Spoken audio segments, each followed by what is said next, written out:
Hi,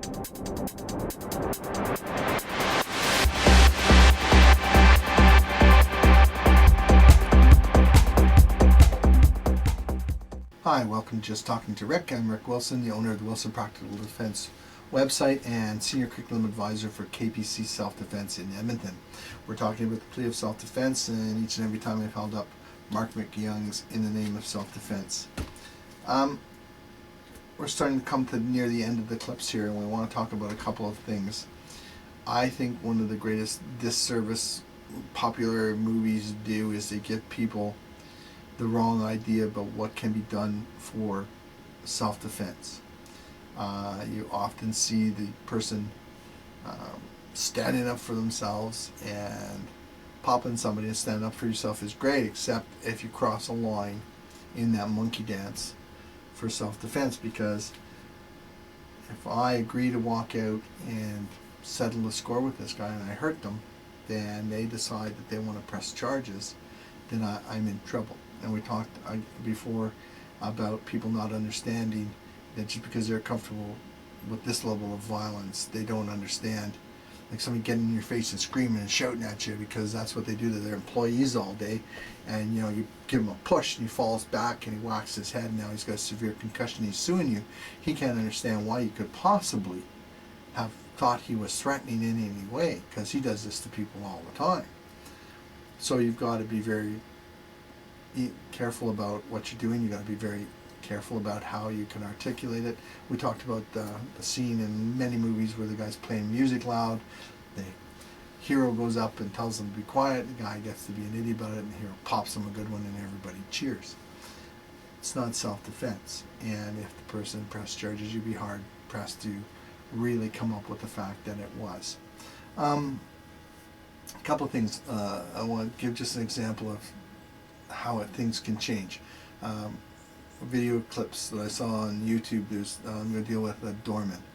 There's one doorman where he's standing there and he's at the door, and this guy is clearly, in both these cases, they've chucked somebody out that was drunk and belligerent and deserved to be out of the club, and that person now wants to agitate them. So they're, in this one case, he's really, in the guy's face, he's swearing at him, telling him he's going to get a lawyer, he's going to sue the club, he's going to blah, blah, blah. He's just waving his finger at him.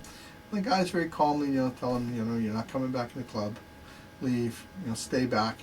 And then the guy lays a hand on him, grabs the doorman, and boom, he pops him a good one. Down he goes. He puts him down, and he's like this to hit him again, and he sees he's down, he just holds him down. He says, you're going to leave.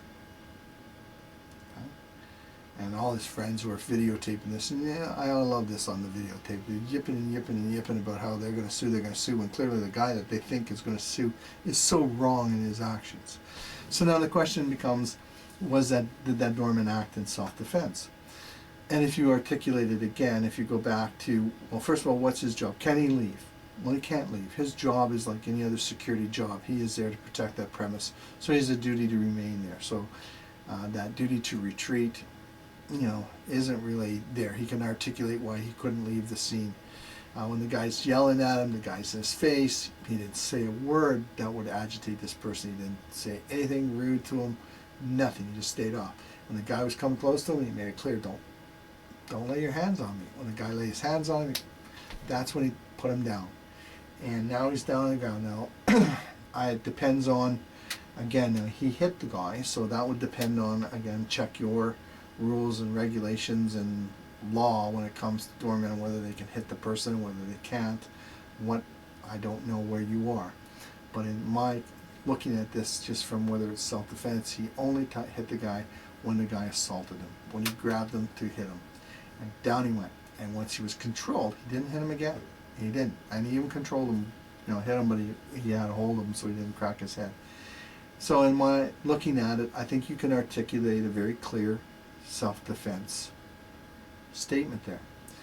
Same situation, different people, of course. Guy yipping and yipping and yipping and getting in this guy's face, lays hands on him, the guy gives him a shove. Okay? That's all he did. He gave him a shove. The guy goes flying backwards. He's at least 5-6 feet away, and he calls back, and he just lips off to the guy again, and that guy rushes at him and just drills him once and sends him flying. He turns and he walks back to the door. Now, I see a problem there where this guy could run into some trouble. Yes, the guy attacked him, didn't he? He grabbed him and he shoved him away. Nothing wrong up to that point. I would say, again, always open to someone's interpretation. But then when the guy's 5-6 feet away from him and he turns and lips off, he's going to have to articulate why he then crossed 5-6 feet and pounded the guy. Can he do that? You know, he's just bounced this guy off like a fly. He's flying across. Is this guy going to come back and attack him? He did not take a step forward. In fact, he actually took a step back. So he wasn't aggressing on him again when he crossed that dish and then pounded him again.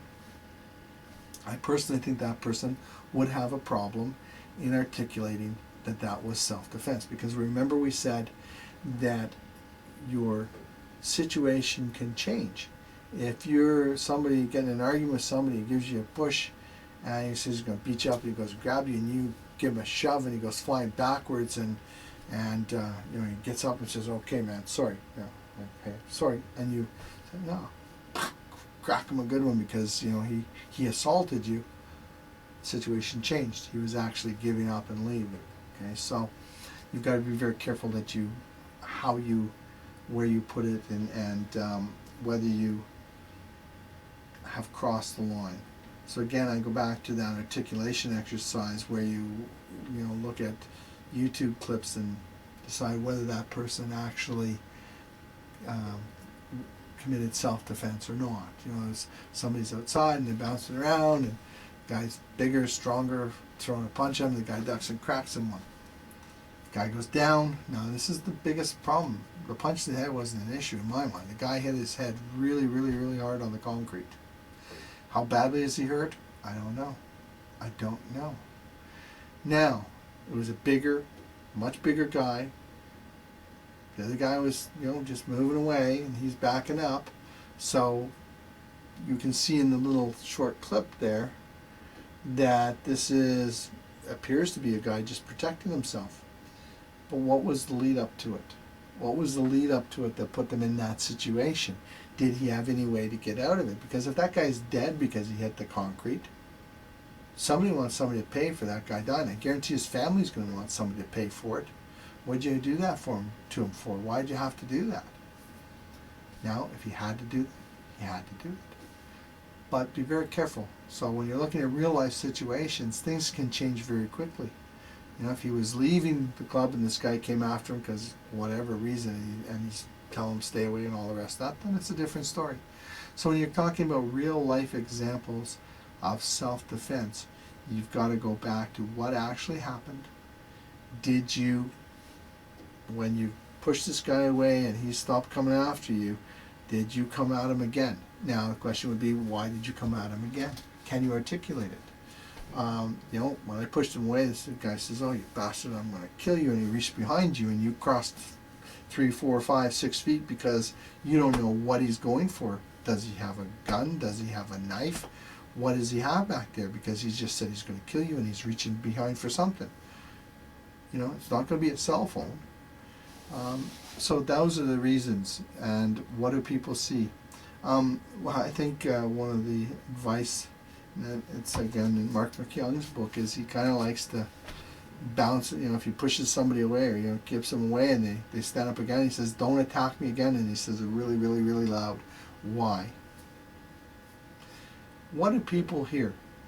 People may not even know there's an argument going on, but you knock this guy over and he falls through tables and chairs and he gets up and comes at you again. What did they see? They saw you knock this guy over and he's coming after you defending himself.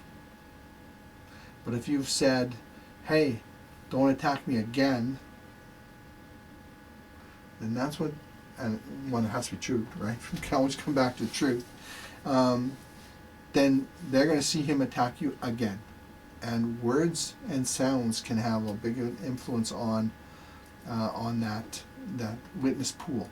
And it's the same reason why, you know, saying, "Get away, I don't want to fight."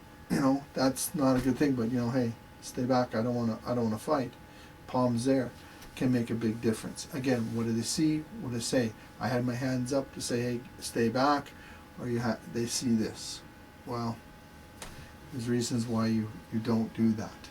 And a good self-defense class, a good self-defense school will teach you those things. So in this clip, what we want to talk about, it's just a moment again, probably the second reality check, where you need to go over what you've learned here, you need to go over what you read in the books, and you need to look at video clips again and then redo that articulation exercise and see if you're any better at it. Thank you very much. I'm Rick Wilson. You have a great day or evening.